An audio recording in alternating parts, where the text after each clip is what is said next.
Aloha and welcome everybody to another wonderful episode of my Soul Talks, and I'm so excited. Today we haven't seen that's the thing that I forgot to ask before, but now we're just gonna wing it. All right. Kerri Jokala? Jokala. Yes, Jokala. Almost got it right. Hi Kerri, it's so great to have you here. Thank you so much for coming. Yeah, thanks for having me. I'm excited. Thank you. So, Kerri is a Reiki master, teacher, fitness instructor, and host of the Energy Within podcast.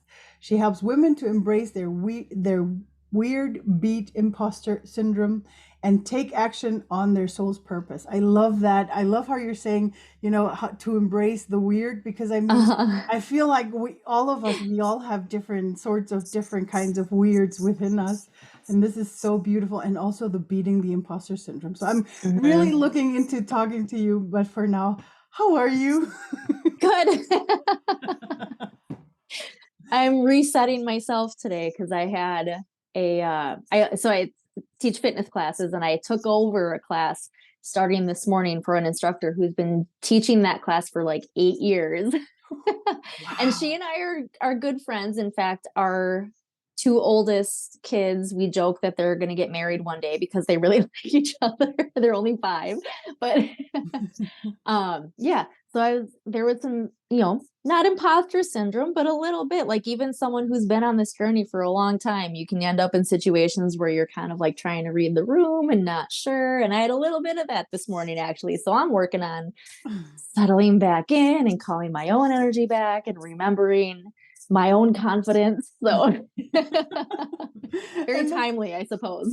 and I love that you're mentioning that, because I mean, it's a friend of yours and you have to step in, sort of like stepping into her footsteps, but also trying to be yourself, right? So that's very, it's not easy to go through that. So that's beautiful. Oh, yeah. Doing it, Perfect. That's so beautiful. So tell me a little bit, because I mean, we just heard the bio, but how did you get to that point where you are right now? In terms of the Reiki, or in terms of just who I am? Like, how would you like me to maybe let's start qualify with that? Who you are. Okay. Well, that's an even bigger question. The short version is that confidence has been one of my biggest struggles through life. I feel like I struggle less with it these days, obviously.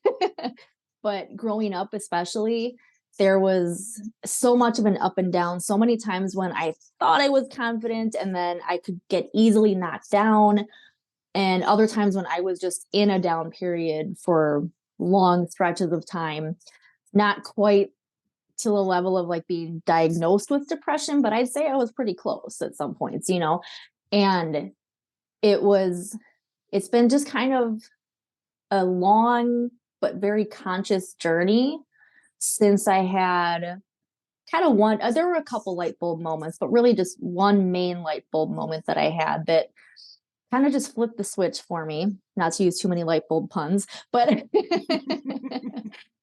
it was not an instantaneous switch, of course, where all of a sudden I had all this confidence, but it was more starting the journey of becoming self-aware, which then helped me start working more on personal development and mindset shifts. And then I found Reiki. So there's the focus on energy work. And I've been doing, meditations here and there throughout the course of my, young adult life as I've gotten older, but never really anything super focused like that, where I'm actually trying to move and shift energy and things like that. So it's been a long journey. And I'd say Reiki kind of put everything into hyperspeed at that point. So yes, I'd say that's probably the good short version of things.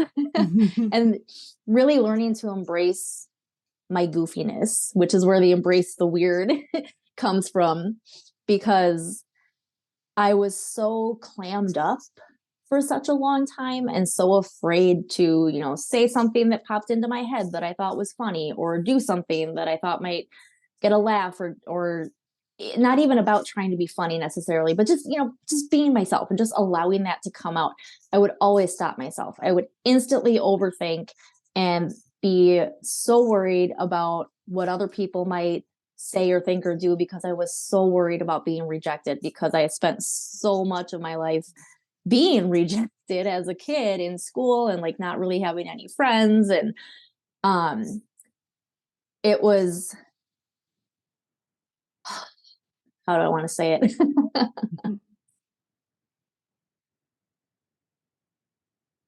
Yeah, it's just been a journey to allow myself to start stepping out and just letting the weird stuff come out. Like I still have a filter. I still have a filter. But I'm a little bit more just free. Like this is just who I am.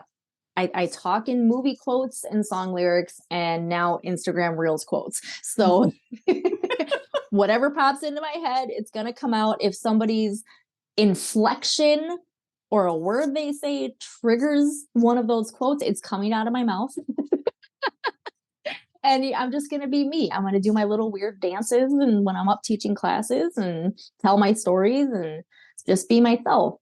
And allowing myself to do that has allowed me to also just relax and have more of what I believe that true confidence is, where you have that ease about you, where you're not walking in the room with arrogance, but you're confident in who you are, so much so to the point that other people feel confident being themselves in your presence, and not through anything that you're intentionally doing other than just intentionally being yourself, if that makes sense.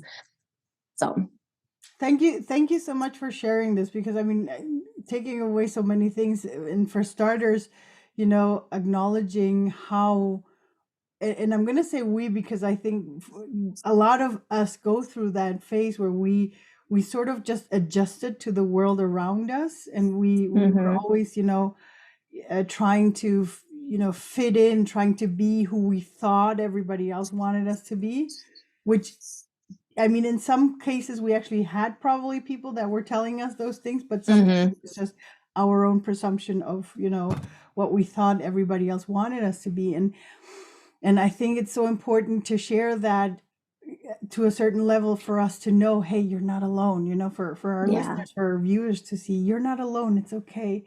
And it's okay if you're still there. And that's also a thing. It's okay if you're still there, but there's a way out. And another thing that I took out of what you said, which resonated so much with me, because this was something that I actually just realized afterwards, how the tension of your body starts to leave you once you start being more your authentic self. It's so magical, because you don't even realize how tense you are until you start, relaxing more into your own being, into who you are. And then suddenly you start realizing, oh, this isn't as stiff as it was. Oh yeah. I say a lot, like it's so much better on the other side of that, when you can finally cross over that hump where you can settle in to who you are and just, not to keep repeating things, but just not worry so much about what other people think. I think we're always going to have that to some level. Obviously, I had that this morning. Do they like me? Am I doing like the things they want? Having them do the things they want to do in their workout? Is it, are they getting a good enough workout? Are they happy with me? Somebody didn't like the volume level, the whole list of things. Like it's a fluid journey, but if you can get to the other side of it, where you start becoming that self-aware, like I was saying, and just allow yourself to settle in, it's a lot easier. And that's when you're able to, if things do happen, you're able to shake them off easier. Like it doesn't bring you down as far. And whether it does bring you down super far or not, you're also able to bounce back quicker. And I always like to emphasize too, like there's no timeline on that, like quicker for you, Yeah. And it also depends on what it was that happened. Like there are some things where you're going to get knocked down for a while, and that's a totally normal human response. Like we can't ignore the fact that we're human too, but it's having, again, that self-awareness so that we're not staying there longer than necessary to process through our feelings. Thank you for sharing this. I don't know why, but what just came up to me, because this is something that I try, to teach my clients as well. It's like we have a spiritual immune system, and Mm, the closer, the more we work on our own strength, being, like you said, that having this confidence, being aware of ourselves, because it's not just, it's self-awareness, being very aware of who we are, and with that comes the self-confidence. And mhm.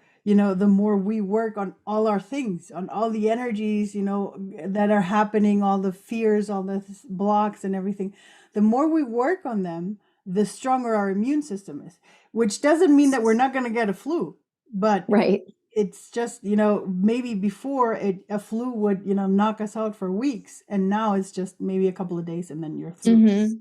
Exactly. Yep. So beautiful. So how did the whole Reiki came into your life? Because I felt I really felt it like that's your, like, because I feel Yeah. that all of us sort of like have our own, our for all the spiritual, and I'm gonna call it the woo because I love the name, Yeah. having all the woo in our lives and the magic.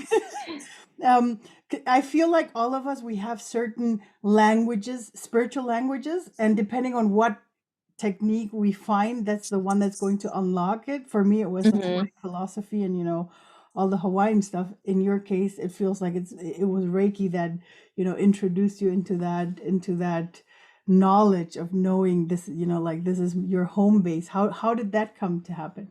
Oh, yeah. So it was, I first found out, I don't remember exactly like where or how, but somehow I came across the fact that Reiki is a thing in like, I don't know, 2010, 2011, I think 2011. And that's relevant because I was at the time looking really to try to find what was my thing, what's my purpose, what am I here to do.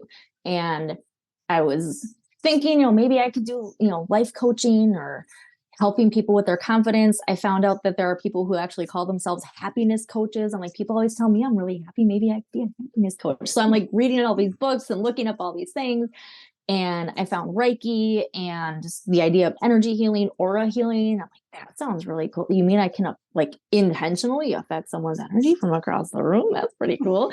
And and I found out that I actually knew a couple people personally and locally who did Reiki. So I reached out to them. One of them was not teaching at the time, and she was actually the one of the two I probably would have felt the most comfortable with. But unfortunately, she wasn't. And I asked the other person, and it just didn't feel quite aligned because even though he personally hadn't really done anything that I can remember, we went to grade school together. And grade school was the time period in my life that started off where I was really feeling like an outsider, very excluded.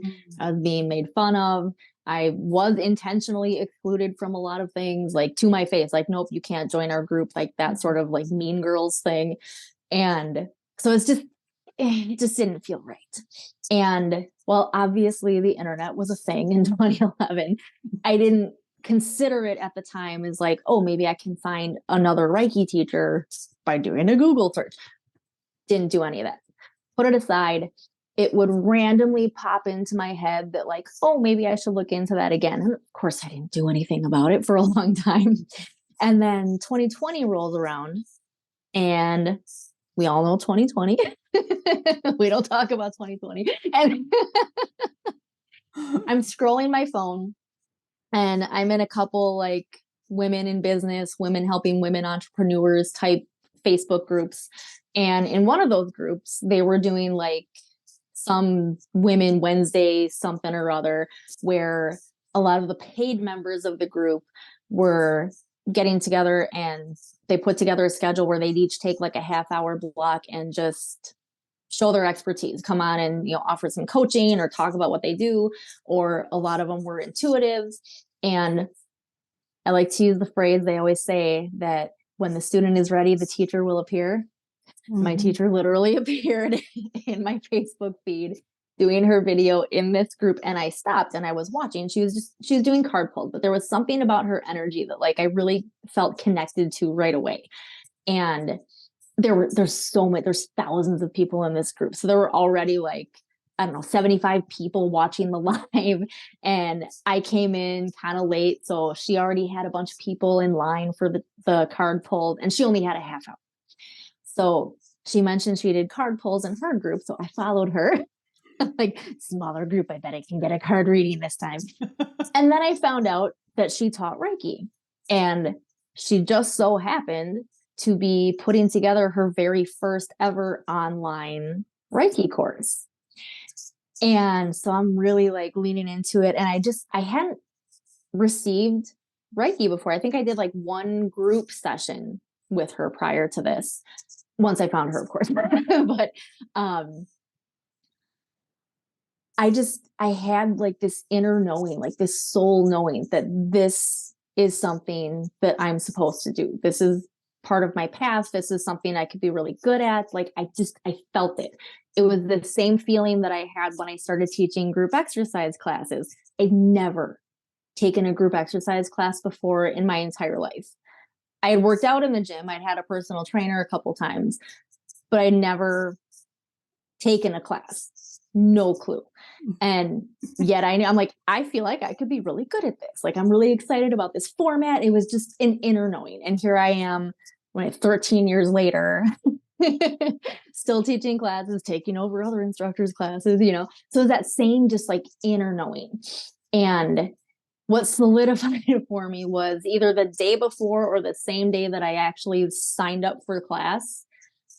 My Facebook memories showed me a day back in 2011, that same day, Kerri is interested in learning about aura healing or energy healing. I'm like, that's it. You're my teacher. Take my money. Let's go. I love that, because those are the signs that we get through internet. Yeah. Our computers, our technology can give us signs too. Mm-hmm. Beautiful. Yeah. So it was just a journey from there, and everything just kind of went into hyperspeed from that point on. And yeah. I love that. I also love that. I mean, like for me, it was, I tried Reiki as well, and maybe it'll come back at some other point. I don't know. But when I did it, because I already had a shamanic upbringing, and with the whole energy work from there, and then from the Hawaiians, and when I do have the first Reiki degree. Is it degree in Okay. English? Yeah. Is it degree? No. I think some people call it degree, or you would say it's certification. Yeah. So I have similar the first enough. one. Yeah. So I have the first one. And it was good. It was great for me to experience that. I felt that, part of my ancestry also wanted me to dig into a little bit more of that. But in my case, it felt like, with everything that I had already learned from the others, that wouldn't be, it will be too similar, in spite of it being a little bit different, so. Oh yeah. Yeah, so that's why, but I'm very grateful, and I love it, because I have friends who do, who have all the degrees, and I actually have one friend who was initiated by spirit. Oh. That was whew.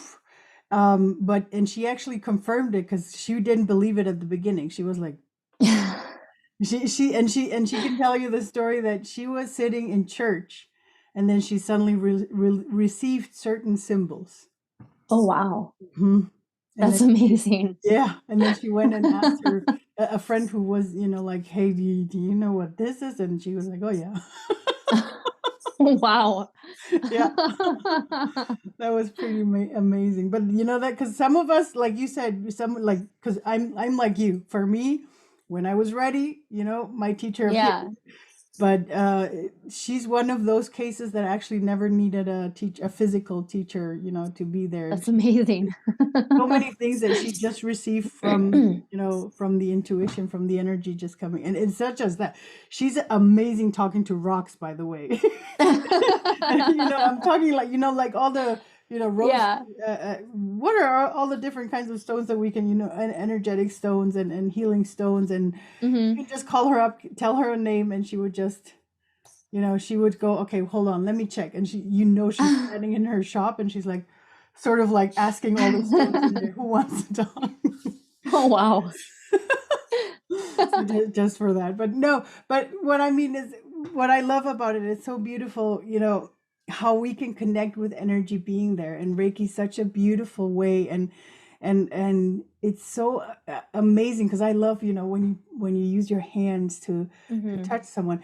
Do you do it like, do you do um virtual, like when you have Yeah. someone that's So, not physically there, because I know that's also just for masters, um when you are in a higher degree, but I know that it's one of the first time I heard about it was because of Reiki, and I know it from my shamanic teacher, because it was one of his specialties to mhm. do long distance healing. Yeah. So, technically, in the second level of Reiki is when you get all of the symbols, and one of them is the time and distance symbol, which I always stumble over the pronunciation, the Hon Shaze Shonen. And from that level, you can really do the time and distance. I personally believe that you don't need, I don't know if I'm going to get smacked by people for saying this. I personally believe you don't need the symbols. I think they're an enhancer, of course, obviously, and I do use them, but we all send energy all the time, but it's just having that purpose and intent and direction behind it. So using the symbol is very helpful for that. But actually, it's funny you say that, because all of my sessions have been online, because first of all, I started learning in 2020. So I learned everything online. My teacher has never even lived in my state. She's been close, but not in the same area. And then she moves across the country all the time. She's constantly traveling.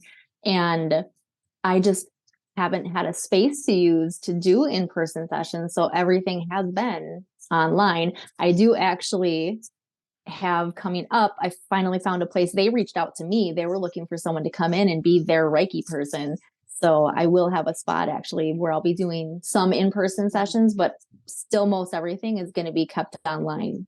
So. I love that, because um again, like I just mentioned, my shamanic teacher being, his specialty being long distance healing, Mm-hmm. because he, from the beginning, because he was the very first teacher that I had, it was him, and he encouraged me from the beginning to see, energy is everything. Everything is Mm-hmm. energy. So it doesn't matter if because right now we are occupying a space together with whoever's listening, and whoever's Mm-hmm. watching.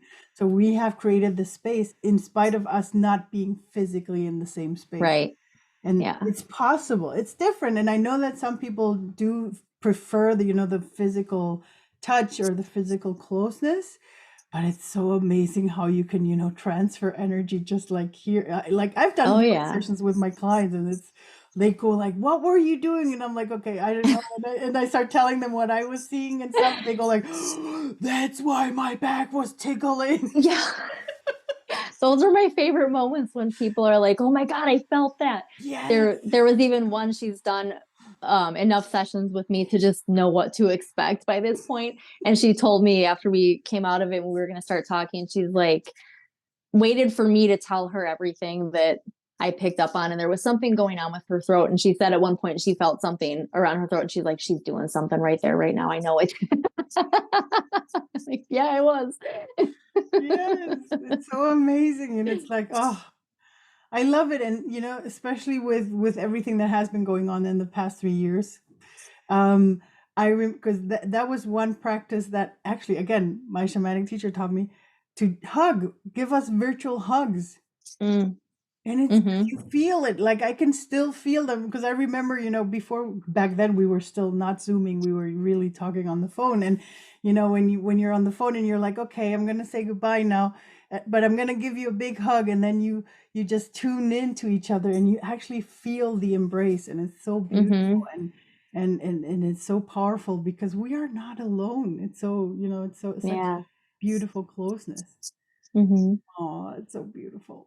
I want to go a little bit more into as well, because I know you also support people with their purpose, and that's also something that was that I had to go through. I think a lot of us have to go through it, because I feel that in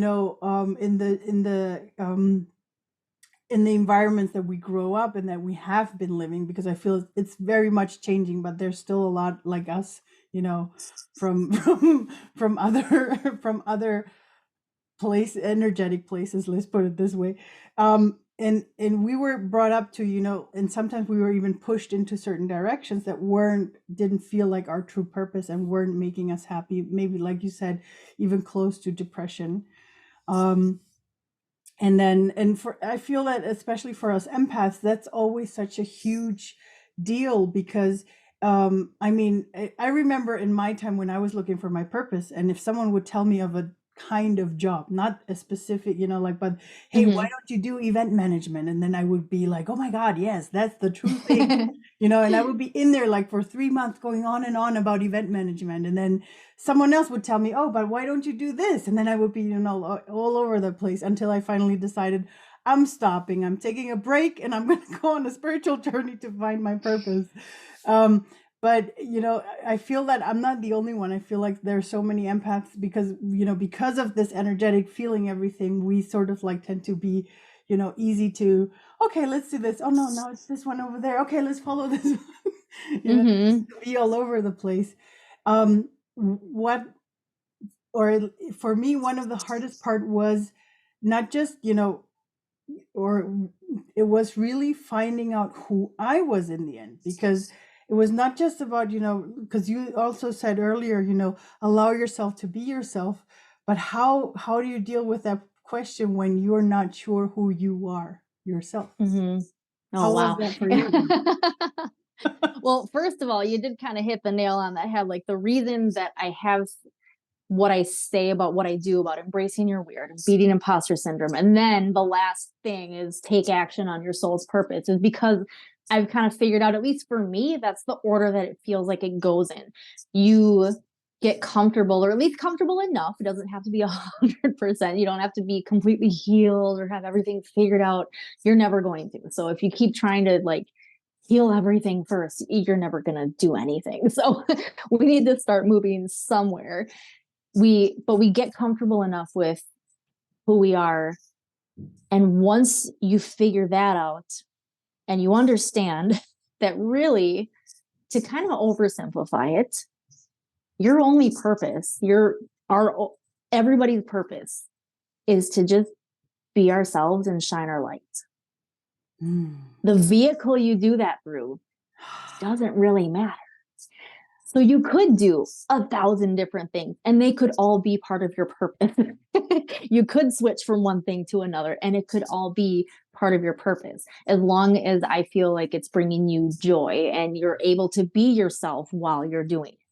If it feels like it's crushing your soul, it's probably not part of your purpose.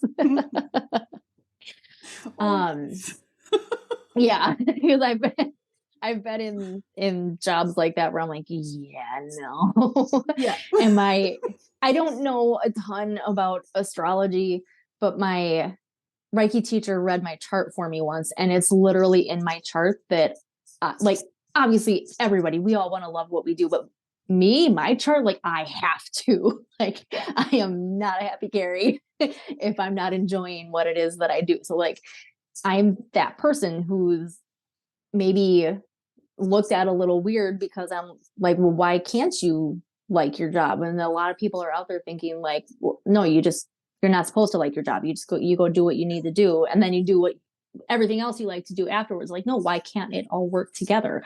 Because I see people out there who are doing it where what they do is what they love. And I believe that there is room for everybody to be able to do that. We have just talked ourselves out of it. We've learned to disconnect from our intuition, to doubt the first things that pop into our heads, to have that great idea pop in and then start talking ourselves out of it 5 seconds later because we didn't take action in that 5 seconds. So but I believe that that journey starts with just really getting comfortable enough with who you are. And then I feel like that opens things up, because then we're not searching so hard and attaching who we are to what we do. Because, like I said, the vehicle doesn't necessarily matter. So you can start in one spot, start doing one thing, and figure out that maybe that's not really in full alignment anymore, and you can switch gears. But you wouldn't have found that thing that came after switching gears or felt confident enough for it if you hadn't done the other thing first. Yeah.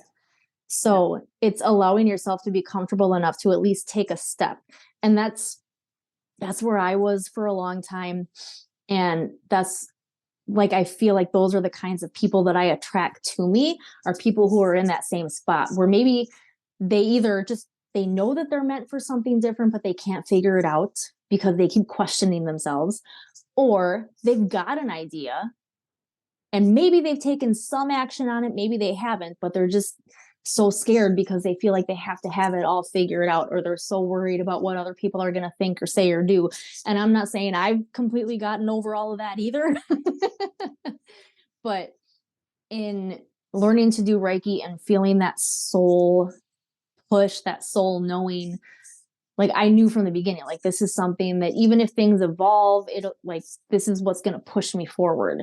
You know, this is something that I'm going to stick with, you know, versus all the other side hustles I used to try and think, well, if I just find the right thing, the right network marketing company to join, the right this to do, or the right that, you know, like, and nothing against that, any of that at all. I have friends that are very successful in network marketing. But it's having that trust in yourself that you can succeed at it. It's more than just being passionate about what it is. It's having that trust in yourself and being excited enough about it that even if no one's showing up, you're still going to show up, you know, like that was always a hard thing for me to like put out a post or try to do a live video and have nobody show up, you know, and nobody responding, nobody engaging. And there was just something about really finally getting into that confident space and being passionate enough about Reiki and talking about that and explaining that I kind of just told myself from the beginning that I don't care if no one shows up. Like I care. I want people to show up because I want this to be my business too. But like, I'm not going to let that discourage me, because a lot of us, we decide to drop something if it's not working fast enough.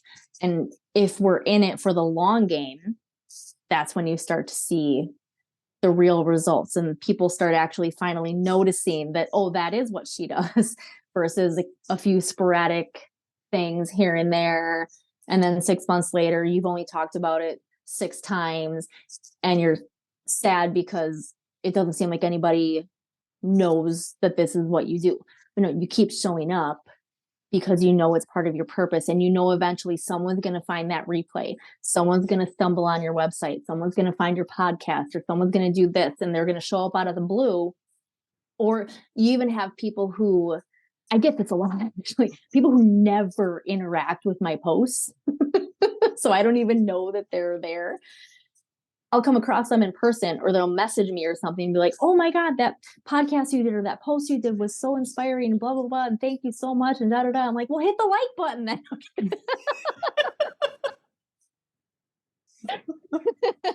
Follow instructions and share it and tag me. But no, but to know that like that'll come, you know, like to not be so quick to give up.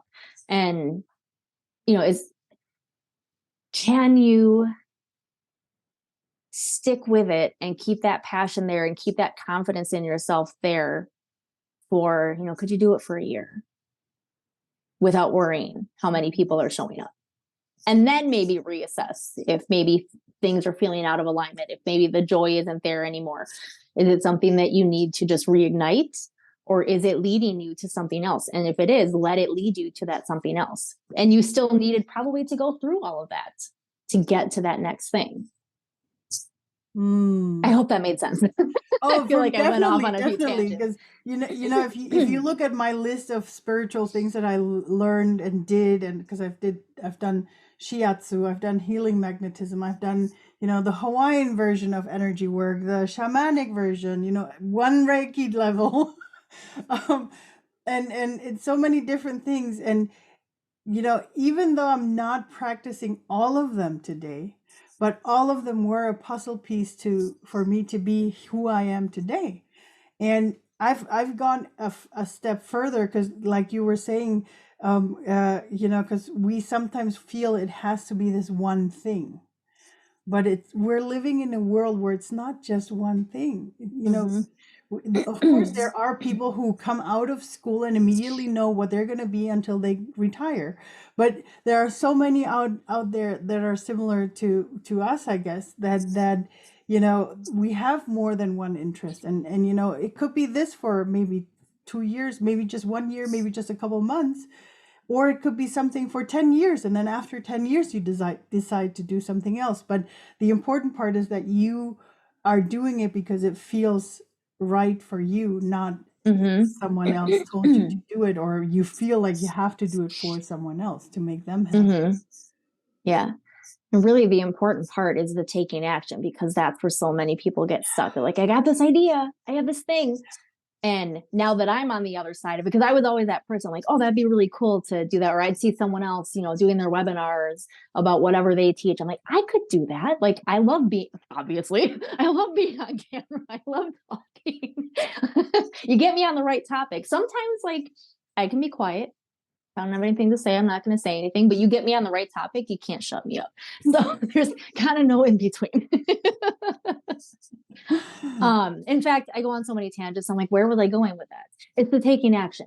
Now being on the other side, now I'm looking back and I'm seeing all the people who are the way I always was. We're like, you get the idea, but then you don't do anything about it. And then a year later, they're still talking about this idea. I'm like, well, just go do it. Yeah. Just take a step. You don't have to have the end of it figured out. I had no idea what my focus through Reiki was going to be when I started talking about it. It was everything, because you can Reiki everything. So I just started there. I didn't know what people were going to be coming to me for. I didn't know what the main thing I was going to end up helping people with was going to be. Although I figured it was probably going to be something confidence related, because that had always been a through line. But I'm like, I don't know. Should I focus on the physical healing? Am I helping people with anxiety and stress? Like, what am I going to do? I'm like, I have no idea. But I couldn't wait. I was too excited. Like, we got to start doing something, So I started just putting content out there and talking about it. And then I realized I needed to make a shift, because I knew that just talking, just like making a post explaining something, wasn't quite doing it. And then I'm like, well, but what if I show them? So I got into my Facebook group, which I only had only grown to the point it was at because I started a Facebook group when I started my podcast, and it was just strictly about confidence. If I hadn't done that, I wouldn't have even had a group. I would have still been starting from scratch. But I'm like, I have this group of people that I get decent engagement from. So let me hop into the group. And I started doing Facebook Lives where I did just a free group Reiki session. And then people started to respond and message and ask questions and book sessions. And it was learning, how to show up, where to show up. But it was also just continuing to show up. There's not to get too much, because I'm not a business coach, but not to get too much into like the business side of it. But with consistently taking action, that's always been an issue for me. And even still, like, I still go in waves where I'm like super consistent and I'm posting reels every day, and all of a sudden nothing. I'm kind of in the nothing right now because I just haven't had time. It's, it's hard to find time in the right space where no one's going to be looking at you funny while you're doing a lip sync and No, and it's also, like you said, it's also being inspired. And I mean, oh yeah, you have your moments. You have your moments where you're right. super inspired, and then you have other moments where it's like, yeah, no, I'm not. Yeah. But I'd always I've heard from a couple different people who teach about marketing and business that kind of that sweet spot when people finally really start to notice that this is what you do and that maybe you're the person to go to for it is between 6 to 12 months of being consistent. And a lot of us fall off at that point. And I noticed all of a sudden, I'm like, wow, like people are just messaging me out of the blue and asking questions. And, you know, if I do a live video, which I need to do a lot more of, but if I do a live video, I can almost always book, you know, a couple of sessions or a couple of card readings or something. And I never really had anything that worked like that before. So I'm like, if I just keep showing up. So I kept showing up and I realized I was in that sweet spot when all of the feedback started coming in. I was somewhere like maybe 8 months in. And I'm like, oh, all right.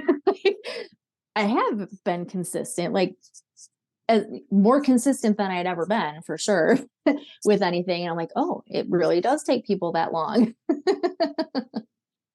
True. Because I remember making posts when I was doing Beachbody coaching. And I felt like that was like, I was doing it all wrong. I felt it was probably all I ever posted about. There was no balance. So I think people maybe just tuned me out. So consistent or not, I think I would just become white noise at that point. And I would see people that were friends of mine, like, oh, I just got this program, which is a Beachbody program. I just bought this one. Or they'd ask me a question about a program and then go buy it from the main website instead of my link that I gave them. Like, oh, I didn't know you were a Beachbody coach. You think I'm doing this just for free? You think I'm doing this just because? Like, no, not that. I mean, I'm passionate about it, but I'm not that passionate. Right? You know, so it's being consistent. It's finding balance. It's having fun with it too. You know, like just being yourself. Yeah. Letting, as cheesy as it sounds, letting your light shine through, you know. I love that you're mentioning that because I mean, I know we're not going into the whole business part, but I feel that because even more, it's, for everybody, whatever you do, whatever passion you find for yourself, no matter if you're making it your own business or if it's, just a hobby or if it is, actually, if it is a job that you already have when you're working for someone else. It's always that consistency for yourself. And I feel that that is what actually truly also shows us where the purpose is, where our passions are. Because if I'm still passionate about something a year after or two, it's telling you that that's the right direction you're going. And if you don't have that after 6 months or a year, like you said, ask yourself why, and then go looking. That's a very nice compass that you can actually use, as signs for yourself to see where is it flowing for yourself. Where are you still consistent, or are you? Because this is, I feel that is the question. I mean, that you have to ask yourself after 6 months. Do I want to continue this? Is it still fun for me, or do I want to run away just because no one's looking at it? Those are like, it's a different kind of energy to look at. Oh, that's so beautiful. Thank you so much. Yeah. No, and thank you so much for sharing, because I think it's important for our listeners and viewers to know, if you're looking for your purpose, if you're looking for what is your true passion, it's always, even if you're coming from the point of view where I was like, okay, so I'm afraid, in my case, I was afraid of being myself. And then the next question was, but who am I? What am I afraid of? Right. And trying to find that out, you can see that, like you said, like a playful thing, just try it. Because if you don't start trying things, you're not going to know. Right. That's like the biggest thing. So thank you so much for sharing. Yeah.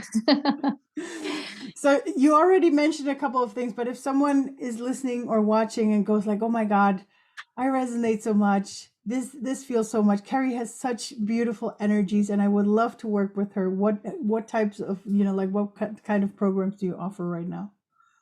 Yeah. So there's a decent plethora of things. So of course, a one-on-one Reiki session. If there's, sometimes people will book me for a group session. They bring me in for like their team or something like that. And those can all be done virtually. That's all available on my website. I do separate oracle card readings, but to go back a little bit, if you do a Reiki session, you also get an oracle card reading with that. I like to use them just to help kind of solidify any messaging that came through, and just a little more like, yep, this is where you're headed. This is what you need to focus on. I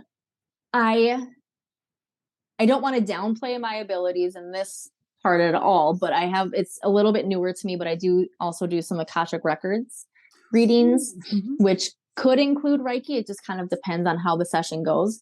And the sessions that I have done have been like really kind of mind blowing. So if that's something that you're interested in, that's like your soul's library, your soul's history, but we can also talk about the present. We can go into the future. So those are kind of fun as well. I do teach Reiki as well. So if someone's looking to learn, either starting at the beginning, or if you're somewhere in the middle of the levels and you're looking for a new teacher, I do those online. I don't have any group programs set up at the time that we're recording this. I might by the time it's posted, but I'm always open to doing individual sessions as well, that we could work around people's schedules. And I have a couple other programs in the works that I have the ideas, but I'm in the process still of putting them together. So those might be up and available. You just find them on my website if they're up and running. One of them would be a relaunch of a program I ran earlier in the year called Unshackled, which was all about really focused on the root chakra, but I'm going to make some tweaks to it. I have some new ideas of what I want to do with it, but it was really unshackling yourself from past versions of yourself, past beliefs, things that are no longer serving you, and really getting comfortable in your root chakra to feel safe, to put yourself out there, to feel safe to be yourself, to get that kind of stability first. And we did some working through our timeline, lots of different energy work, Reiki, Akashic Records. We had some sound healing. Someone came in and did sound healing with her voice, and the meditations. And then towards the end of it, I threw everybody to the wolves, and we had a session where, okay, go do something, go take an action step, and then we'll come back and we'll talk about it. So I just like forcing everybody out there.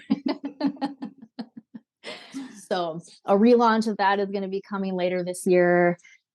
I'm just figuring out, like I said, how I want to tweak it to make it even better, but it was already amazing and had some great feedback and shifts from the women who went through that program. So lots of fun stuff coming. And there's also, free things available. I have free guided meditations available on my website. And then of course the podcast, The Energy Within. So people can search for that on any platform and check it out. I love this so much. Thank you so much. So we're going to put all the links below. So even the things we just talked about that are still being created until we publish, we're just going to update it, everything. So you, as our listeners or viewers, can just enjoy and, go and dive into everything. So beautiful. Kerri, thank you so much for being part of my podcast and, coming here and talk about your journey. It was so beautiful and so inspirational. I hope for everybody else as well, to find their purpose, to start doing, I love that part, because I'm a complete doer, because I feel like, because there's so many things we listen, we doubt, we try to find, oh no, it has to be something else. We didn't even talk about the imposter syndrome, because that's like, even, it's there, but you can work with the imposter syndrome. Oh yeah. And that was another piece of the Unshackled program, was releasing the imposter syndrome. Like we had an entire session about kind of figuring out how much imposter syndrome do we actually have right now, and then what can we do to start moving through it. And it can be kind of surprising to do like these 3D exercises where you're just filling out a worksheet that's going to analyze at the end and give you a score of like, where are you on the imposter syndrome scale, and to look and be like, oh, I guess I feel like more of an imposter than I thought. But then then you have your gauge. And then we start doing the energy work to help shift that out and realize that that's not really a part of you. Yeah. You're not an imposter. Yeah. You're just not feeling safe to be who you are. Yeah. Is really all it comes down to. It's oversimplifying it, but that's really what it is. Beautiful. Thank I you. know we could keep going forever. You better shut me up. I know, no, I'm not shutting you up. But I mean, we should, because I mean, I don't want to, I sort of don't want to overdo it for our listeners, even though I probably think they like listening in. But still, one last thing, like, what would be like one last thing that you'd like to tell our listeners, our viewers? Oh, you put me on the spot like that. There's so many things. I guess just in relation to everything we've talked about, just going back to take some action, just do something. Even if it's like in the program that I ran, the Unshackled program, I told everyone, like, the big scary step doesn't have to be something that somebody else would think is big and scary. It's big and scary to you. And that could be something as simple as, buying your domain for your website. Like, maybe that's been something that's been stopping you because you don't feel worthy of owning that domain, because then that means that, maybe you should actually put a website together, or maybe you should actually start doing something to create what it is you want to create, whether that's a business or a thing, or just, whatever it is that you want to put out into the world, whatever that scary thing is for you, like, just put your toe out there, just do something, because that's really the only way to overcome it. Another one of my favorite phrases, I guess, is that confidence comes from doing the thing. You can do some work, you can do the inner work and make the shifts to get yourself a little bit more ready, but you're not going to get the full confidence to do the thing until you do the thing, which kind of sucks in some, but it's really the only way, because you do the thing and then you realize, oh, that wasn't so bad. I didn't die. I'm still here. Or maybe it does go crappy. Maybe it sucked and you come away feeling like not so great, but then you can take a moment, as long as you need to process it. And then you go back and you go like, okay, what could I have done better? And you get your lessons from it. And then you either realize that maybe it wasn't for you. Maybe this is what's pushing you to the shift that you needed, or you go back and you try it again and now you're better. Yeah. So it's being open. It's taking the steps and being open. I love that so much. Thank you, Kerri. That was so beautiful. Yeah. Thank you so much. And thank you to all our listeners and viewers for tuning in today again. I hope you could take as much as possible out of this wonderful soul talk. I did, and it was very inspirational. Thank you so much, and have a wonderful time. And as always, keep surfing your energy wave. Bye, everybody.